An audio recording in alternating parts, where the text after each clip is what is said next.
খুলে দেখ তোরে হাবল এসেছে। হ্যাঁ বাবু, তুই পড়ে বাড়ি চলে এসেছিস? আয় আমার সোনাবু, ঘরে আয় আয়। अच्छा। হ্যাঁ বাবু বল, মারে তোর খুব খিদে পেয়েছে? মারে শুধু মারে মারে, অন্য কিছু বলা থাকলে বল। জানো মা আজকের কি হয়েছে? হ্যাঁ বাবু, কি হয়েছে? আজকের না আমি পড়তে গেলুম। ওরে আমার সোনাবু, তারপর কি হয়েছে? তারপর গিয়ে দেখলাম মাস্টারটাকে ঘুম তো ওঠেনি। তারপর কি করলি তুই? হ্যাঁ মা, গিয়ে দেখলাম মাস্টার আর মাস্টারের বউ জোরে জোরে শুয়ে আছে। বাবু ওরম করে বলতে নেই। এই জন্যই বলেছিলাম এই ছেলের জন্মটাই আমার ভুল হয়েছে। তারপর তুই কি করলি?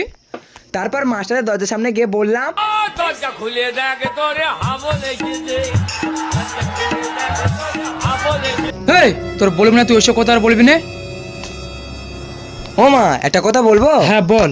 দরজা খুলে দেখ তোরে হাবল এসেছে।